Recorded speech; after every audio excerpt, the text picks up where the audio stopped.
Hey guys, welcome to the interface and navigation tutorial for Blender. This is for absolute beginners. If you guys want to know how to navigate the viewport or how to navigate these menus and stuff like that, that's what this video here is for.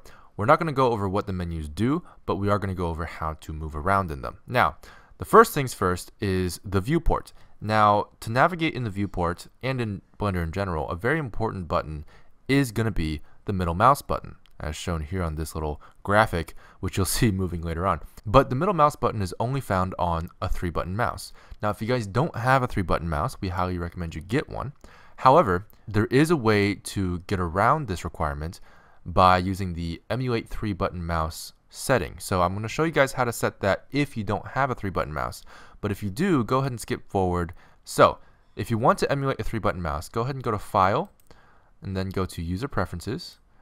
Go to your input settings, and then make sure this option is checked, emulate 3-button mouse. Now once you have that checked, you should be able to use Alt and left click in place of your middle mouse button. So moving forward, I'm going to assume you have a middle mouse button, but every time I say middle mouse, if you don't have a middle mouse button, just simply know that you can hold Alt and left click to do the same thing. Now, here we go. So, how do you navigate in the viewport with the middle mouse button? Make sure your mouse is in the viewport section of the screen, and go ahead and click and drag with your middle mouse button across the screen, and you'll notice that you're going to start revolving around a focal point here. And right now the focal point is the cube.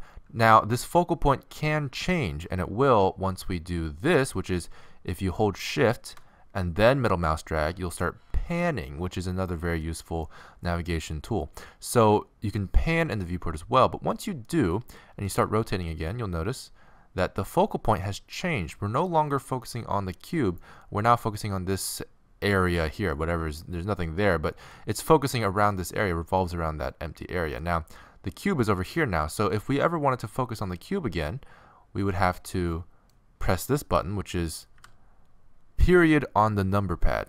Now, if you don't have a number pad, you can do something similar where you go to File, User Preferences, Input, and then click Emulate Number Pad. And then you can actually click the period on your keyboard. If you don't have this checked, the period on the keyboard does something else. But that is another option that you can do if you don't have a number pad. Now, the number pad is very helpful for stuff like that. But to continue, we also have the Zoom In and Out function, which is with the scroll wheel, again, the middle mouse button. And that's just scrolling in, zooms in, and then scrolling out. I should say scrolling up, zooms in, and scrolling down, zooms outwards. So very intuitive there. You can pretty much move around anywhere that you want with these functions. You can just sort of willy-nilly navigate the viewport just like so. So there's a few more things I think you guys should know about navigating the viewport, and I went ahead and replaced the cube with this monkey here, otherwise known as Suzanne, who's basically Blender's mascot. And I did that so that it's a little bit more clear to see what I'm about to do. So I'm going to go ahead and press Z to show you what wireframe mode looks like, and that's how you get into wireframe mode. So now you can sort of see through the object, and you can also hit Z to go back into solid mode, as you can see. And there's something you can do with the number pad. A few things you can do with the number pad that are very important for navigating the viewport. I mentioned the number pad earlier. If you click the emulate number pad setting and make sure that's on, you can also use 5 on your number row. But number pad is preferable because the number row actually does something else as well that's very useful, which we'll go into later.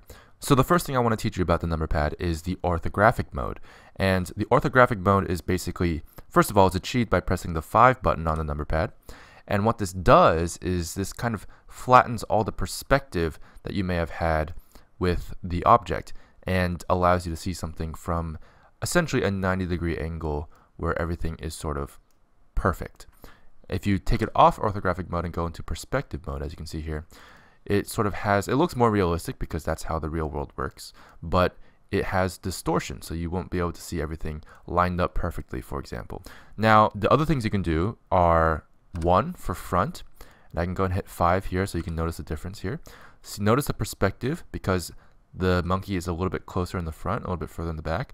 The distortion of the size of those vertices is there. If you don't want that distortion and you want to model a little bit more accurately, orthographic mode is your friend. You can also use 3 for the right side, and you can use Control 3 for the left side. You can also use Control 1 for the back side, by the way. And 7 is top, and obviously Control 7 is bottom. And 9, if you don't want to hit control, actually switches for you to the opposite of whatever mode you're looking at right now. So I can go to front mode, press 9, and it goes to back mode. I can go to right mode, press 9, and it goes to left mode.